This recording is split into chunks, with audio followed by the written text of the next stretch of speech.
கிறிஸ்துவுக்குள் பிரியமானவர்களே, கர்த்தரும் இரட்சகருமாய் இயேசு நீடிய நாமத்தினாலே உங்கள் யாவரையும் வாழ்த்துகிறேன். தேவனருளி அப்பம் மினிஸ்டர் சேனல் மூலியமாக உங்களோடு சந்திப்பதில் மிகுந்த மகிழ்ச்சிகிறேன். தினம்தோறும் இரவு நேரத்திலே பரிசுத்த வேதாந்தத்திலிருந்து ஒரு பகுதி நாம் தியானித்து நம்முடைய குடும்ப பாதுகாப்புக்காக நாம் ஜெபித்து வருகிறோம். யோவானின் சுவிசேஷம் 16ஆம் அதிகாரம் 8ஆம் வசனத்திலே அவர் பாவத்தை குறித்தும் நீதியை குறித்தும் நியாய தீர்ப்பு குறித்தும் உலகத்தை கண்டித்து உணர்த்துவார். ஹல்லேலூயா. கிறிஸ்துவுக்குள் பிரியமானவர்களே, ரட்சிக்கப்பட்ட பின்பாக நம்ம வாழ்க்கையிலே அனுதின வாழ்க்கையிலே 24 மணி நேரமும் நம்ம கூட பரிசுத்த ஆவியானவர் இருக்கும்போது முதலாவது பாவத்தை குறித்து கண்டித்து உணர்த்துவார். கடைசி காலத்திலே நம்ம வாழ்ந்து கொண்டிருக்கோம். தேவனுக்கு பிரியமானபடி வாழ்றது எப்படி? நமக்கு யாரு கற்றுத் தருவா? சின்ன வயசுல அம்மா அப்பா கற்றுத் தருவாங்க. சில குடும்பத்திலே வயசாயிருக்கும், அவங்களுக்கு யாரு கற்றுத் தருவா? ரட்சிக்கப்பட்ட பின்பாக பரிசுத்த ஆவியானவர் உங்களோடு பேசி கொண்டிருப்பார். அவர் எப்படி பேசுவார்? பாவத்தை குறித்து முதல்ல பேசுவார். ஒருத்தன் தண்ணி அடிச்சுட்டே இருக்கான், ஞாயிற்றுக்கிழமை போய் சர்ச்சில் போய் நக்கன் எடுத்து வரான். அவன் இருதயத்துக்குள்ள பேசிட்டு இருப்பாரு, எப்பா நீ ஞாயிற்றுக்கிழமை போய் சர்ச்சில் போய் நற்கன் எடுத்து வந்துட்ட, ஆனா சிகரெட் அடிக்க தப்பா இல்லையான்னு சொல்லி கண்டித்து உணர்த்துவார். தண்ணி அடிச்சுட்டு இருப்பான், கண்டித்து உணர்த்துவார். விபச்சார அடிமையில் இருப்பான், கண்டித்து உணர்த்துவார். அவர் பேர் தான் பரிசுத்த ஆவியானவர். உங்க கூட பரிசுத்த ஆவியானவர் இருக்கும்போது பொய் பேசினா கண்டித்து உணர்த்துவார். நைட்டு ஜெபம் பண்ணலையா, காலையில் ஜெபம் பண்ணலையா, ஏன் ஜெபம் பண்ணல சொல்லி கண்டித்து உணர்த்துவார். கர்த்தரை விட்டு தள்ளி போறீங்களா, கண்டித்து உணர்த்துவார்.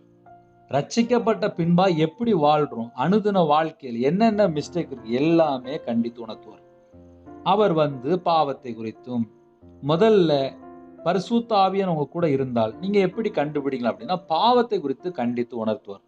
உங்க கூட பாவத்தை குறித்து கண்டித்து உணர்த்துறார் அப்படின்னாலே உங்க கூட பரிசுத்த ஆவியானவர் இருக்கிறார்னு அர்த்தம். அடுத்தாப்புல 2வது பாயிண்ட், நீதியை குறித்தும் என்று எழுதப்பட்டிருக்கு. நீதி அப்படின்னாலே இந்த பூமியில எத்தனையோ குடும்பத்துல அநியாயமா வாழ்ந்துட்டு இருக்காங்க. ஒரு மனுஷன் அநியாயமா வாழ்ந்துட்டு இருக்கானா இது தப்பு அப்படின்னு சொல்லி கண்டித்து உணர்த்திடுவார். உங்க கூட பரிசுத்த ஆவியானவர் இருக்கும்போது முதல்ல பாவத்தை குறித்து கண்டித்து உணர்த்துவார். 2வது அநியாயமான காரியம் யாராவது செஞ்சுட்டு இருக்கிறாங்களா, இல்ல நீங்க செய்றீங்களா, இல்ல நான் செய்யறேன்னா எதுவா இருந்தாலும் கண்டித்து உணர்த்திடுவார். 3வது நியாய தீர்ப்பு குறித்து கண்டித்து உணர்த்துவார். நியாய தீர்ப்பு அப்படின்னா பழைய ஏற்பாட்டுல 10 கட்டளை கொடுத்தார். நியாயப்பிரமாணத்தை நிறைவேற்ற இயேசு கிறிஸ்து வந்தார், எல்லாருக்கும் தெரியும். இப்ப நம்ம கிருபையின் காலத்துல வாழ்ந்து கொண்டிருக்கோம் சொல்லி இப்ப எல்லா இடத்திலும் பிரசங்கம் நடந்துட்டு இருக்கு. பழைய ஏற்பாட்டுல நியாயப்பிரமாணம் என்ன சொல்லுது அப்படின்னா, நியாயப்பிரமாணத்துல எப்படி எழுதுறோமோ அதே போல நம்ம வாழணும். அப்படி இல்லைன்னா ஆக்கினை தீர்ப்பு என்று எழுதப்பட்டிருக்கு. இயேசு கிறிஸ்து ராஜா நியாயப்பிரமாணத்தை நிறைவேற்ற வந்தார். இப்ப நம்ம வாழ்ற காலம் கிருபையின் காலம். கிருபையின் காலத்துல இப்போ ஒரு ஊழியம் நடந்துட்டு இருக்கு. அந்த ஊழியம் என்ன தெரியுமா? நீதியை கொடுக்கும் ஊழியம் என்று எழுதப்பட்டிருக்கு. நீதியை கொடுக்கும் ஊழியம். ஒரு மனுஷன் தப்பு செஞ்சிட்டானா அந்த குடும்பத்துக்குள்ள நீதியை அங்கு வழங்குவார். ஒரு மனுஷன் துன்மார்க்கனா வாழ்ந்துட்டு இருக்கானா அந்த வீட்டுக்குள்ள உடனே நீதி செலுத்தப்படும். கடைசி காலத்துல இப்ப என்ன நினைக்கிறாங்க அப்படின்னா, கிருபையின் காலத்துல நம்ம வாழ்ந்து கொண்டிருக்கோம், எவ்வளவு தப்பு பண்ணாலும் இஷ்டம் போல தப்பு பண்ணாலும் என்ன பண்ணாலும் எல்லாம் இயேசு மன்னிச்சிருவார் சொல்லிட்டு நல்லா களவாங்கிறது, கொள்ளையடிக்கிறது, ஏமாத்துறது, பொய் பேசுறது எல்லாம் நடந்துட்டு இருக்கு. கடைசி காலத்துல கள்ள உபதேசங்கள், இன்னுமா தவறா போதிக்கிற காரியங்கள் எத்தனையோ காரியங்கள் இருக்கு. நமக்கு அதெல்லாம் வேண்டாம். கடைசி காலத்திலே பரிசுத்த ஆவியானவர் நமக்குள்ள இருந்தால், பாவத்தை குறித்து கண்டித்து உணர்த்துவார். கடைசி காலத்திலே நம்ம நிறைய பிரசங்கம் கேட்கலாம். உங்க கூட என் கூட பரிசுத்த ஆவியானவர் இருந்தால் அவர் கண்டித்து தான் உணர்த்துவார்.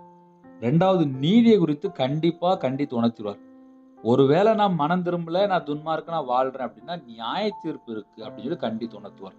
இந்த 3 பாயிண்ட் வச்சு பரிசுத்த ஆவியானவர் நம்ம கூட இருக்கிறாரா இல்லைன்னு சொல்லி நம்ம கண்டுபிடிக்க முடியும். சரி, நான் பாவம் பண்ணிட்டே இருக்கேன், நான் மனம் திரும்பல அப்படின்னா நீதியை கொடுக்கும் ஊழியம் என்று எழுதப்பட்டிருக்கு.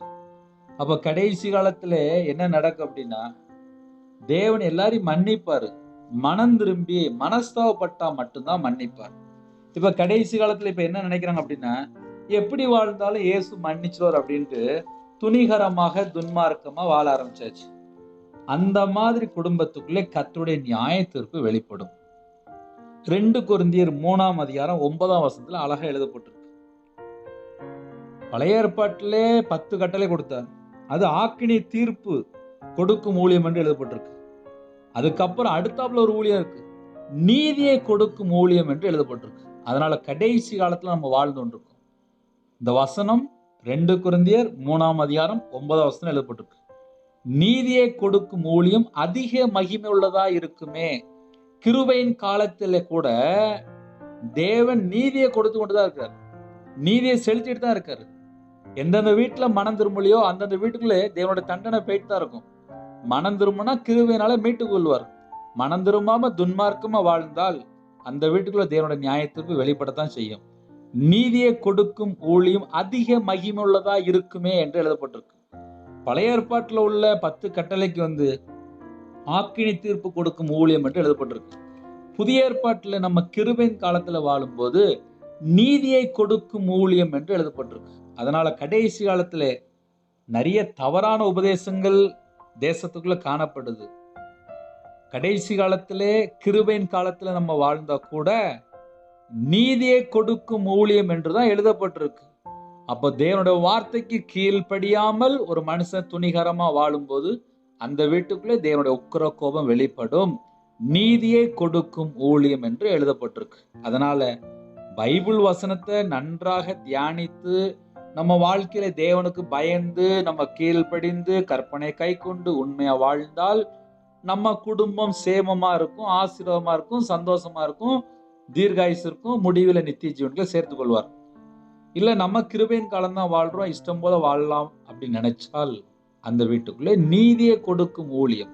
கிருபையின் காலத்திலே ஒரு மனுஷன் தப்பு பண்றான் அப்படின்னாலே அந்த வீட்டுக்குள்ளே நீதியை கொடுக்கும் ஊழியம்னு எழுதப்பட்டிருக்கு. அப்ப நீதி வழங்குவார், உடனே நீதி வழங்குவார். ஒரு குடும்பத்துல ஏமாத்தி கொள்ளையடிச்சு சாப்பிட்டுட்டு இருக்காங்களா, அந்த வீட்டுக்குள்ளே தேவனோட உக்கிர கோபம் வெளிப்படும். அதனால நம்ம என்ன செய்யணும் அப்படின்னா மனம் திரும்பணும். எப்படி மனம் திரும்பணும்? பாவத்தை குறித்து கண்டித்து உணர்த்துறாரா, மனம் திரும்பணும். நீதியை குறித்து கண்டித்து உணர்த்துறாரா, மனம் திரும்பணும். நியாய தீர்ப்பு இருக்கு, மனம் திரும்பிடு அப்படின்னு சொல்றாரா, மனம் திரும்பணும். அது நம்ம மேல விழுந்த கடமை. அப்போ நம்ம இஷ்டம் போல வாழ்ந்தால் தேவனுடைய தண்டனைக்குள்ள நம்ம மாட்டிக்கிடுவோம். இரவு நேரத்துல ஜெபிக்க போறோம், அர்ப்பணிங்க, கீழ்ப்படிந்து நம்ம வாழ்றதுக்கு அர்ப்பணிப்போம். நம்ம குடும்பத்தை கண்டிப்பா கர்த்தர் ஆசீர்வதிப்பார். கண்களை மூடி நாம் ஜெபம் செய்வோம். எங்களை அதிகமாய் நேசிக்கிற அன்பு நிறைந்த பரிசுத்தமுள்ள நல்ல தகப்பனே, உண்மை நன்றியோடு துதிக்கிறோம் சொல்லிடுறோம் ராஜா. இந்த இரவு நேரத்திலே அப்போ அவங்க பிள்ளையோட நீங்க பேசுறீங்க, நன்றி. உங்களுடைய வார்த்தைக்கு நாங்கள் கீழ்ப்படிந்து வாழ அர்ப்பணிக்கிறோம். நைட் நேரத்துல யாரெல்லாம் ஜெபிக்கணும் எல்லா குடும்பத்தையுமே கர்த்தர் ஆசீர்வதிக்க வேண்டும். சில குடும்பத்துல தங்களை தாழ்த்துறாங்க, அவங்களுடைய மன விருப்பத்தை கர்த்தர் நிறைவேற்றித்தாங்க ராஜா. யாரெல்லாம் தங்களை தாழ்த்துறாங்களோ அவனுடைய உள்ளத்துல இருக்க எல்லா பாரத்தை எல்லாம் நீக்கி கர்த்தர் ஆசீர்வதிக்க வேண்டும். தேவையில்லாத பிரச்சனைகள், தேவையில்லாத குழப்பங்கள் எந்த ஒரு காலத்துல போய் சிக்கிக் கொள்ளக்கூடாது. உங்க பிள்ளைகளை கர்த்தர் ஆசீர்வதிங்க. உமக்கு பிரியமானபடி நாங்க வாழ வேண்டும். யாரெல்லாம் அர்ப்பணிக்கிறாங்களோ எல்லா குடும்பத்தையுமே கர்த்தர் ஆசீர்வதிங்க ராஜா. சில குடும்பத்தை தங்களை தாழ்த்துறாங்க, அவங்களுடைய மன விருப்பத்தை நிறைவேற்றித்தாங்க. நாளைக்குள்ள எல்லா காரியத்தையுமே கர்த்தர் பொறுப்படுத்துங்க. இந்த நாளிலும் எந்தெந்த குடும்பத்தை ஜெபித்தாங்களோ அந்த குடும்பத்தோட கர்த்தர் கூடுங்க. நைட் நேரத்துல டிராவலிங் இருக்காங்க, நைட் நேரத்துல வேலை பார்க்குறாங்க, நைட் நேரத்துல இன்னுமாக எத்தனையோ குடும்பத்துல டிரைவிங் லைன் இருக்காங்க. எல்லா குடும்பத்துக்கும் சகலமான பாதுகாப்பு தாங்க. சில குடும்பத்துல ஹாஸ்பிட்டல்ல பலவீனத்தோடு படுத்த படுக்கையில் எத்தனையோ குடும்பத்துல ஜெபிக்கிறாங்க. அந்த குடும்பத்துக்கு கர்த்தர் பரிபூர்ணமான சுகம் தாங்க. வெளிநாட்டுல இருக்காங்க, எல்லா குடும்பத்தையுமே கர்த்தர் பொறுப்படுத்துவாங்க. தேவனவர்கள் இப்ப மினிஸ்டர் உங்களுடைய கரத்துல பண்ணியும் ராஜா. எல்லா தேசத்திலுமே சுவிசேஷம் அறிவிக்க கர்த்தர் கிருபை செய்யுங்க. இரவு நேரத்துல ஜெபிக்கிற எல்லா குடும்பத்தையும் கர்த்தர் பொறுப்படுத்துவாங்க. கடன்ல கஷ்டப்பட்டு அந்த கடனுக்கு ஒரு முடிவு கொண்டு வாங்க. எத்தனையோ குடும்பத்திலே பல விதமான இக்கட்டான சூழ்நிலை கஷ்டப்படுறாங்க. எல்லா உபத்திரத்தையும் அப்பா மாற்றி ஒவ்வொரு குடும்பத்துக்கு கர்த்தர் ஆசீர்வதிங்க.